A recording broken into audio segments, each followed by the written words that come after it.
what made you say, what made you just mention Tarawa? Because it was so, because I could never remember, because we landed there. This as soon as I had the airstrip. Yeah. And what we saw there was just the worst taste of war that you could imagine. Was it what year?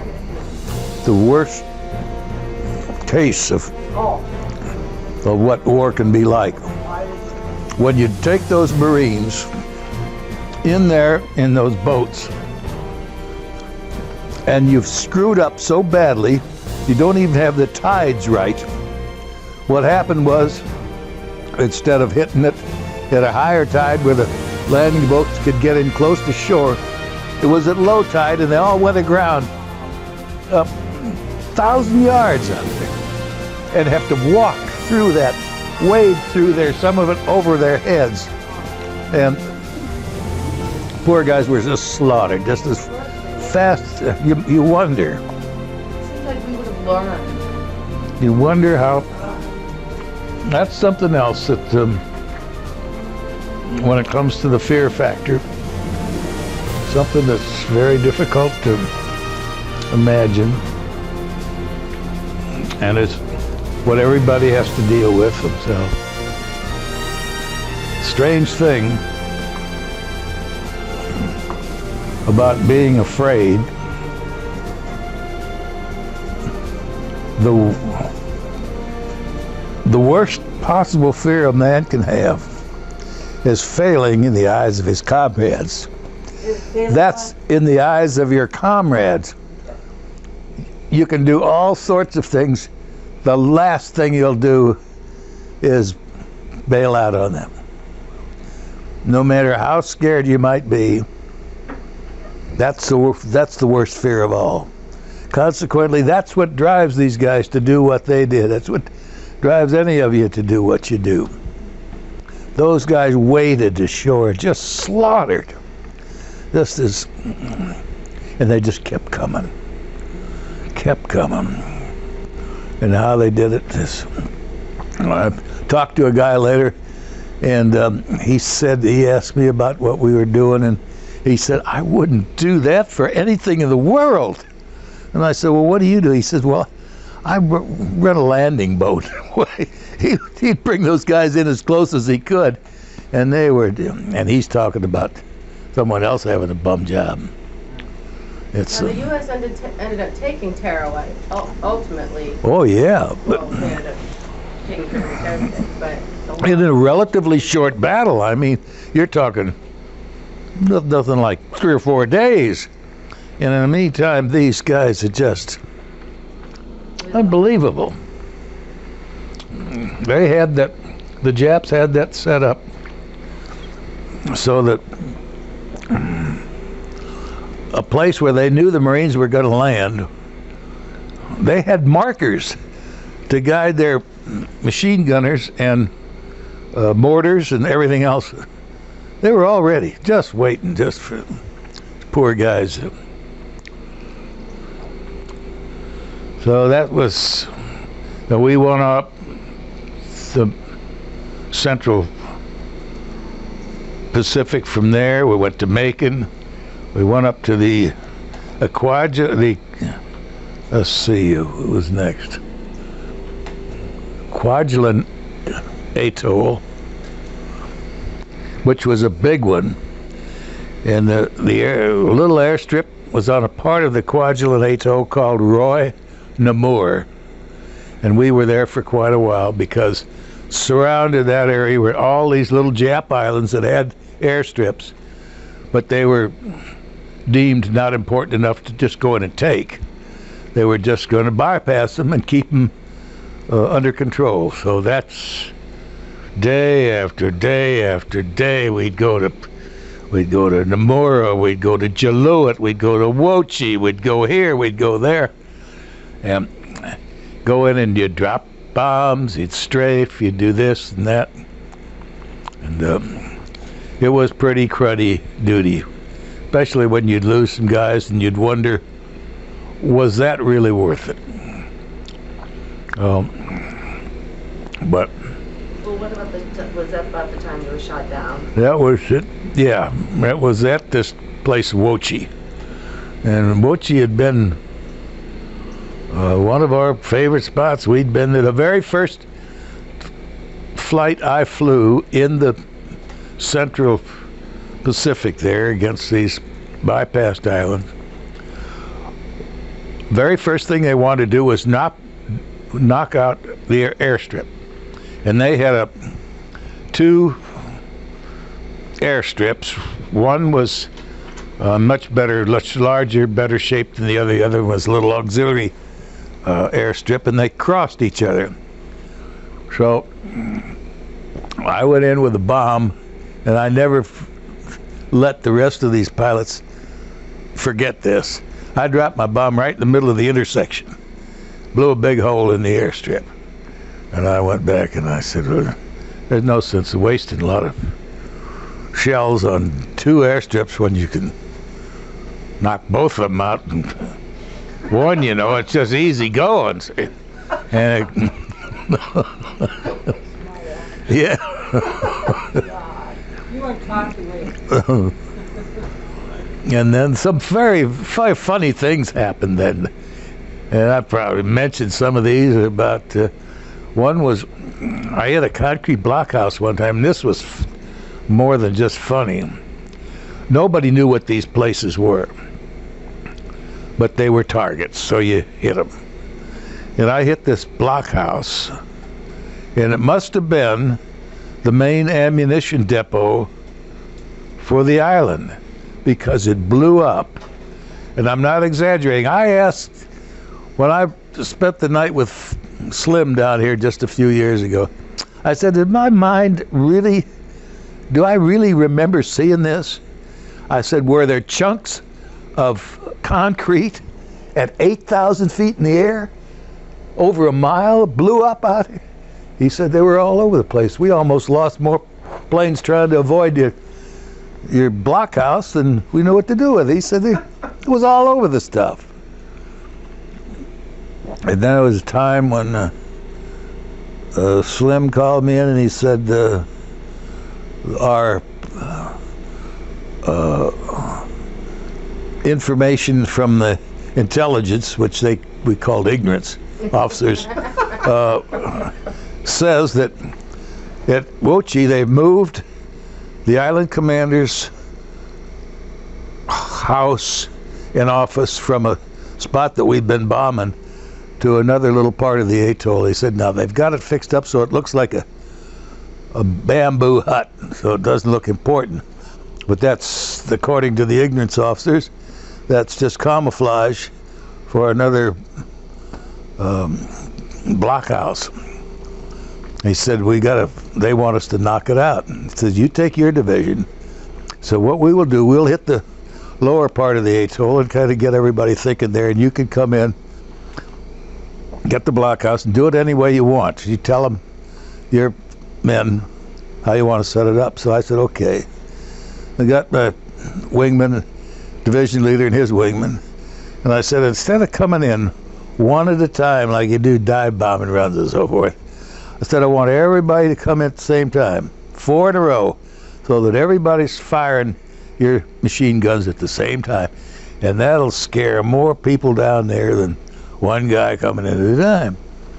And I said, I'll take the bombing run first. So I had a bomb, one bomb, strung underneath. And when we came in on our run, 2 guys on one side, 1 on the other, all firing. I was shooting the machine guns too. Treetop level, and I come in over the palm trees, and there's a release that bomb, and you couldn't miss it if you flew right. That thing I could see go right in the side of this building, and I went across it, and I pulled it up on the wing to look back and see what damage it done. And here's my bomb sitting right alongside of me. What happened was, it was just what it looked like, a bamboo hut. That bomb went in one side, came out the other, hit the coral dust, took off, just flying wing on me.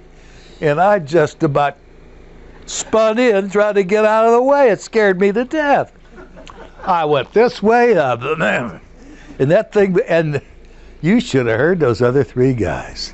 They thought that was the funniest thing they'd ever seen in their life. There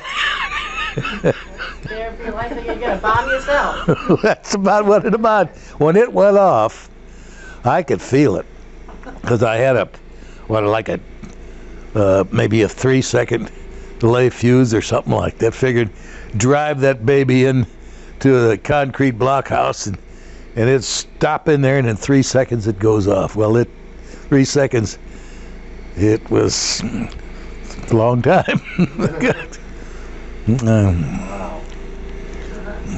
Yeah, and that's the same island where the ground fire got me that time. Tell us about that.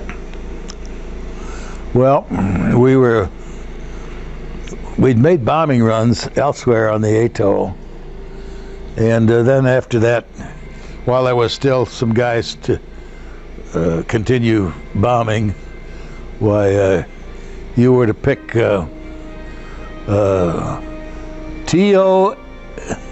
let's see, 200 targets of opportunity. That's what it was. Targets of opportunity. So I was strafing some gun emplacements, which I could see firing, and coming in very low. And I passed over some where some guns had been, and I don't know where it came from. I don't know. All of a sudden, I thought the whole plane had just exploded. It just tremendous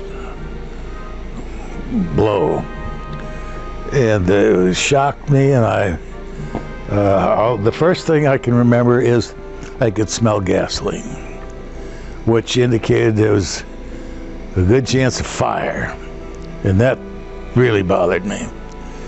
And I don't know whether it was a instinct or whether I didn't have time to say. Yeah, there were 2 or 3 things you could do. You could land in the water. You could bail out if you could get high enough. I was pretty low. Those are actually the only choices you had. And so I started to pull up a little bit, and I got a few hundred feet, and finally I could see that thing was about ready to go. So I rolled over on my back, opened my belt, and it dropped you out, and I pulled the ripcord, and that thing opened up. I was awful low when I did that, and that's when my wingman came up with a remark later. He says, "You always have to put on a show, don't you?" He says, "You go up there and you bail out." He says, "There's only that much difference between that being a high dive or a parachute jump." Where was he from? He was from the South, Texas. What was his name? His name, Buddy Barry. So, well, anyway, that I did. Went in the water. You don't have time to what you're supposed to do on a normal parachute jump over water. You get down till you figure you're about 10, 12 feet, and you take open your belt and slide out of your harness so that you don't get tangled up. You go in by yourself. The chute swings a little away from you depending on the wind. And but I didn't have time to do that. I was still all hooked up when my feet were in the water. So my biggest problem was getting out from all this big mess of silk and shrouds and all the stuff. And I finally get off to the side, and I get my Mae West inflated. And so I know what I can do and get off, and I get my little rubber boat out, and which is just a little old dinky. That's the thing that you sit on, right? Yeah, you crawl in it. You can get in it. And then that brings another point. All of a sudden, they're shooting at me. I'm not that far off the Japanese coast. which I thought was very, very poor sportsmanship. And anyway, their fire. Well, boy, the minute it appeared that somebody was firing, about 15 Corsairs converged on this part of the island. They just shot that place to pieces. Man, did they tear that apart. So I'm okay. I get in my little boat, and by this time I am paddling, and I'm praying, and I'm kicking, and I'm doing everything to try and get farther away. Now what we did, all this was planned ahead of time, how to do this thing. We always made, whenever we could, we made our runs downwind, so that if we were in trouble, we were going away from the island with the wind. So it wouldn't blow us right into the island, blow us away from the island. Well, anyway, so I start assaying my equipment, going through my stuff. Here I've got a little can of like Spam, and I got a little thing of water, and I find the prized possession. I finally found it. I didn't find it. I found it wasn't there. Lejeune's medical brandy. It was gone. Then the war really started. Who took it? The parachute riggers. Oh, The bums. Anyway, so I didn't have my Lejeune's medical brandy. But I did have a desire to paddle my way as fast as I could, as far as I could go, to get away from that island. But those guys never. The plans that we had ahead of time worked just like a clock. The minute this happened, some guys took off and streaked. Now we're 200 miles from our base, over water, nothing in between. Those guys streaked for home and called ahead of time to have some other planes take off. And so they had 4 planes show up over there pretty doggone soon to relieve the guys that are still around, and they just played shuffle like that for almost 5 hours till I could be picked up. See? But it worked like a charm. They never left me anytime. And How did you actually get picked up? How does that happen? they radioed immediately. They were, someone is in contact with your Dumbos, which they call these ones that picked you up all the time, and always reach them. They'll always know that there's either one of these Catalinas or a destroyer. This happened to be a destroyer escort that was closest, and they came in to get me. So a boat? Yeah, boat. So. The plane was lost, but did it ultimately blow up? Oh yeah, very, very shortly. It just big blaze of fire and an explosion, and it was finished. Did this ship draw some fire while they were picking you up? No, by that time, these guys had chilled those guns on that shore so badly by this time. They really shot it to pieces. And by this time, I'm drifting away, and the wind is blowing me, and so I'm pretty much out of their range after 45 minutes or an hour, something like that.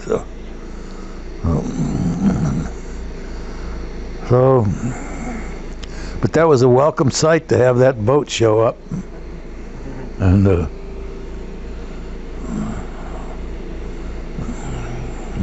Were you hurt? no, scared to death. No. Are there sharks out there? Well, there are, but I didn't see any. That was something else that relieved my mind, because that's not a very big thing that you're in, and you got something hanging over all the time, like a leg or an arm or something. Right. And Never saw a shark. And was mighty happy that I didn't. So, You weren't saying the road trip? no, I forgot it.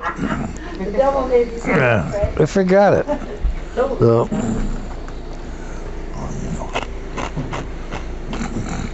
well, anyway, that's the way we spent too much of the time doing what felt to us like it was pretty ordinary stuff that was not. That. Yeah, that's right.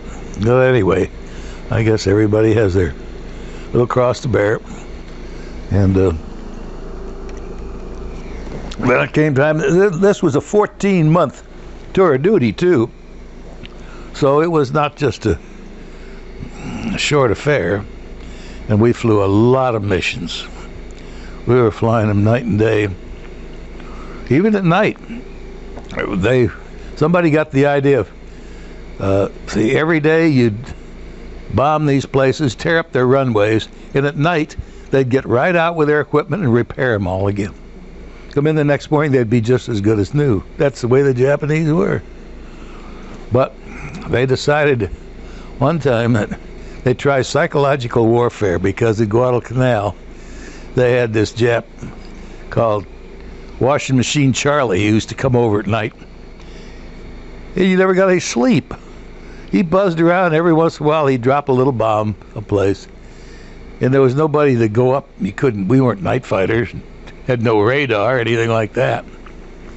So this guy'd come over and keep everybody awake all night long. Well, that's what somebody decided we should do with some of these islands. We had planes, maybe only 2, maybe 4 planes over their island 24 hours a day. And it'd come dusk, it'd be relieved by somebody else. And it must have been awful for the poor Japanese. Yeah. Dad, did you actually shoot down other planes? A few. A few. Will you talk about that? I just soon not.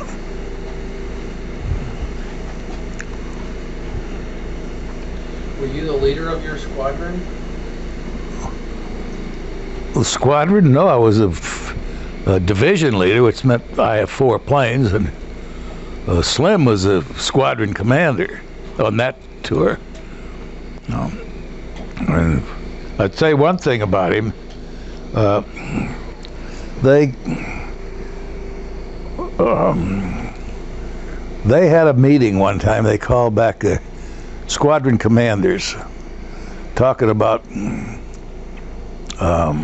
tactics and authority, all sorts of stuff. And these were all lieutenant colonels, some senior majors discussing, and one of the admirals said to the squadron commanders, he says, "How many men do you have in your squadron that can actually lead the combat mission?" And this one guy says, "Well, I'm in good shape. I got 6 or 7. Next guy, "How about you?" He said, "Well, I don't have that many, but I've got 5 or 6 I could depend on." Got around to Slim, says, "Slim, how about you?" He says, "I got 23. He said, "There's not a guy in my squadron that I wouldn't turn it over the flight to." That was complimentary. He's still alive now? As far as I know. Where was he from, Frank? He's from Florida. Oh, he was from Duluth, Minnesota originally, but he's living in Ocoee, Florida now. When did you see him? Not too long ago. It was, I don't know, time goes by, but I went over and spent the night with him one time not too long. Oh, boy.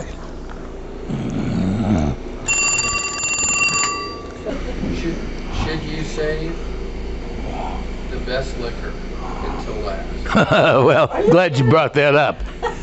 When we were going to move into the Kwajalein Atoll, but we were on, we happened to be at Tarawa at the time, waiting for word that the Marines overran the airstrip. Because we were supposed to immediately take off and hoped that the Marines still held the airstrip when we got there. And I don't know what we'd have done if they didn't, because we would have run out of gas if we tried to go anyplace else. Anyway, we were getting ready to leave, waiting for word, and we had to make a major decision. We had 66 cases of Seagram's VO and several cases of a rot gut called Golden Wedding. Oh, Lord God. And we had a big meeting. We didn't know how tough it was going to be. The next move, you never knew. And so we, somehow or another, we got the idea that maybe we ought to go ahead and drink the rot gut and save the good stuff for a time that we might really need it.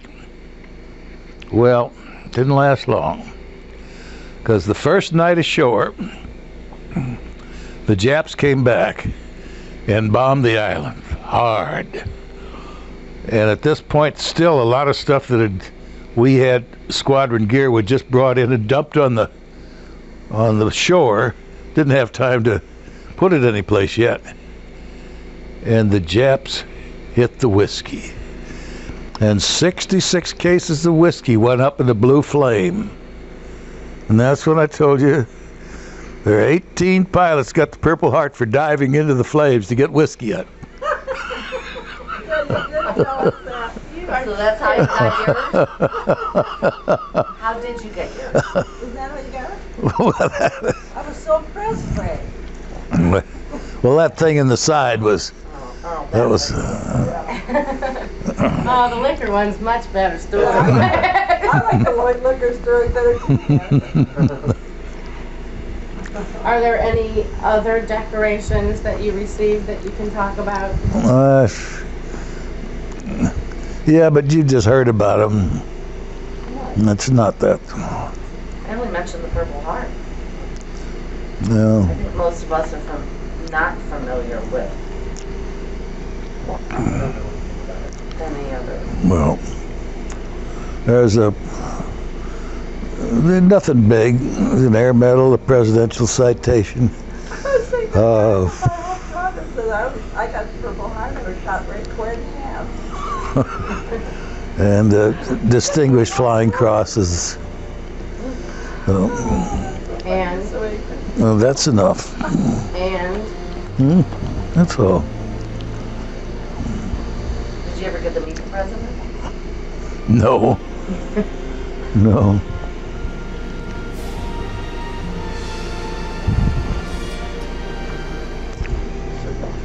What were the different islands that you were stationed on and had missions to? That you remember? Well,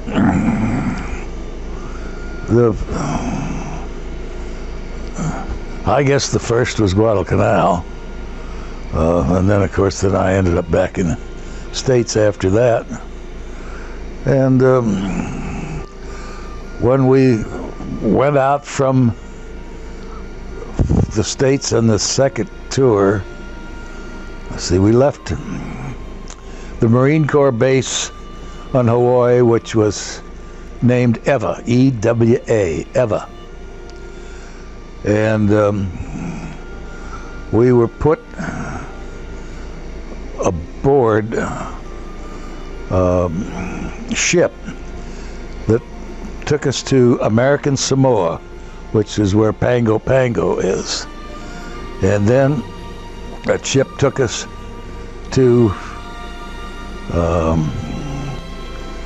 Funafuti, which is, forget whether Funafuti was a member of the, what group, can't even remember it. Anyway, it was an island that was nothing but one long piece of strip, and it was about 2 miles long and about 150 feet wide, and that was the airstrip. And the prevailing wind was always completely across 90 degree to the island. You're supposed to take off and land into the wind, So what we did, you take off one way, land the other. Didn't make any difference. There was always a complete crosswind on it. And there was another little interesting thing too. I ferried some planes from Hawaii to Midway, and that is a long haul for a fighter plane. But I bet there's a place in the middle of the ocean out there that you never heard of called French Frigate. Because all it is they got some equipment out there somehow or another, and they dredged up enough coral to put an airstrip on there, and it's like landing on a carrier without a landing signal officer or any wires. It was, man, I saw one guy go around 5 times before he landed. He get down close and he took off again. He wanted no part of it. But how would you like duty on French Frigate? The guys who were there lived in ships tied up alongside this airstrip. I mean, that was it. They didn't even live on a shore. That was real duty, boy. That was fuel stop? Yeah. Man, how do you find that in the middle of nowhere, dead Russian? Yeah. Oh, my word. Yeah, sure. There's you had your little navigational plotting board. You plotted your flight ahead of time as best you could based on the wind at that time and what was expected. And then you had some quasi signaling systems where they, I forget what it's called, Zeb was one where they send out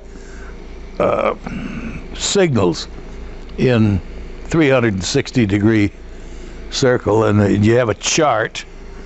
What kind of signals? Beep beep radio signals. Okay. And if you look at your chart, you're getting an N, and you look at your chart, you know what segment is putting out an N signal. So you have that chart, that segment is getting wider and wider, of course, as you're farther away. But at least it gives you an idea where you are, and then you could hone in on this thing, and if you crossed and got another signal, then you could pretty well tell where those two got together, and you know pretty well where you are. But that time that I mentioned about that, I had plane shot up pretty badly. I lost my compass and everything, and several other things. And I had this little Boy Scout compass I just happened to always carry in my map case there. And I was doing dead reckoning out over 200 miles of open water with this little compass. And I didn't know how much it might be affected by the metal in the plane. So anyway, and the reason I was by myself was because the weather was so bad, we'd all gotten lost when we tried to make our runs on this island. It's very bad. And so I couldn't fly high because there was only about a 150-foot solid overcast. So I was below that, and at that low point, you can't see very far, these little flat islands. So I figured out what my estimated time of arrival should be. And you always went to that point, and 10 minutes more, you figured you were lost. So I went down to and I looked at those waves, trying to figure out whether they were stronger than I thought or not as strong as I thought. And the closer I got down there, and there's a window in the bottom of the Corsair, but it's usually covered with oil. But there's enough in there, look in there, and all you could see were those damn waves. Boy, was that a forlorn place, the Pacific, all by yourself, not knowing where you are, and not having too much gas left. So I flew to my ETA, 10 more minutes, And I picked up the radio and I said, if anybody can get this message, please respond. Finally, I had a guy come back on and says, asked me to identify myself. And he said, turn left, go about 210 degrees. And he said, you're about 7 minutes from home base. Wow. What a relief. That is lonely. I mean, it's one thing to have some guys around you when you're in trouble. But you're out over something like that by yourself and not knowing just exactly how close you were in your guesses. That's a very lonely feeling. So, well, I don't know how long they wanted to do here. I came back to duty and at Pensacola, had a nice job. Ran a school for sending all their flight teachers, what do you call them, Mike? Instructors through this school to try to get everybody on the same page as far as their fighter tactics are concerned. We found the guys were teaching everything. They didn't know what they were teaching. Most of these guys had never been out of the States. So we sent them through this school, and every instructor at Pensacola's 5 bases went through this school. Taught them fighter tactics, the use of fighter equipment, materiel, so forth. And after we got through every guy in the squadron, that's where I met Ted Williams. He was a student of mine in that school. And He's the baseball player? yeah. You said he was really super good. Oh, was he?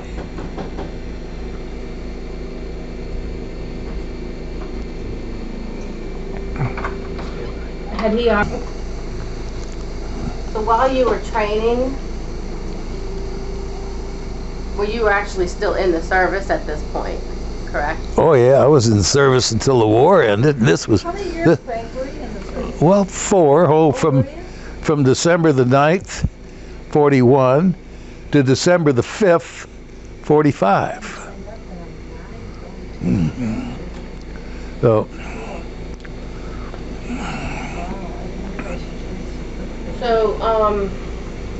So Ted was already this established baseball player, then he enlisted and was now part of a training.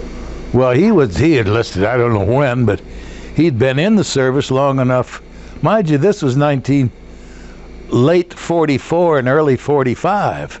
So this war was almost over by then. And he had been he was like a lot of guys who got hung with being an instructor, and they hated it. They really did. Almost all these guys were hot to get out with the fleet or in the field with the Marines, whatever. And to be with all these dumbhead students. Somebody has to start. But so this was not the best duty in the world. I want to tell you something. Anybody, well, Ted Williams, I knew if I had never seen him or if I'd have never known who he was, I could have told you after one hop with him that this guy is as good as they get. You talk about hand-eye coordination, you talk about anything like that. He was it. And a lot of these guys were so revolted with their duty for so long that they couldn't care less about learning something else. And of course, I couldn't care if they didn't. That was, I'd been it, had it. It was, we didn't know the war was that close to ending. Anyway, we used to have contests on gunnery work, because that's the fighter pilot's forte, that's it. And we would paint, we'd say we'd have 6 planes, something like that. we would paint each the bullet for each plane a different color with paint that would rub off on these gunnery sleeves when you hit the sleeve, and you could tell how many hits each color was getting. It was obvious when the plane landed to tell how many rounds he'd fired. And so this guy was something. I thought I was pretty good. He left our school at Pensacola, went to Jacksonville to an extra training base, and he set an all-time record for Marine Corps fixed gunnery there. They told us originally, in firing at something like that, if you got, say, 12 to 15% hits, you were doing great. Firing at something, could be full deflection shooting for all that matter, but if you got that many hits into a enemy plane, you were going to cause enough damage to. Well, I could get twice that. Williams could beat that by a long shot. He could solid. Not only is it a question of where you're firing, but your plane has to be completely trimmed up and flying accurately. You can't be in a skid or anything like that, or you're firing at the wrong target. Everything has to be coordinated well to have it good shooting, and Williams was the best I ever saw. Not only that, he'd collar you after each hop, get you in the corner. If you ever seen this, what do you do in a case of this? What would happen if you tried this? How do you you talk about questions. Man, he wouldn't quit. He wanted to learn, just like hitting. He could not learn enough about it. He is amazing. And people who said that kind things about him didn't know what they were talking about. Not only that, here's a poor guy who spent 3 years out of baseball during that period. He'd already established himself as a 406 hitter the year before he went into the service. Korea comes along and he was called back in the service, spent 2 more years doing cruddy work in Korea just because he had a big name, and I think the Marine Corps wanted to profit by using his name. So, it's a shame. Take it. A guy that his records put 5 more years of stats onto those figures to see what he would have, where he would have been. Henry Aaron might not be the #1 home run hitter of all time. God knows what a 406 hitter might hit the next year. Boy, unbelievable. And had he played at Yankee Stadium with that short porch in right field, he would have had 800 home runs. He played in a stadium that was 1.5 miles to the right field wall, and amazing. So, Whatever happened to him, Frank? well, he fished. Loved to fish. That's right, I have seen. And he's had a couple of strokes. Oh, he's been in a wheelchair.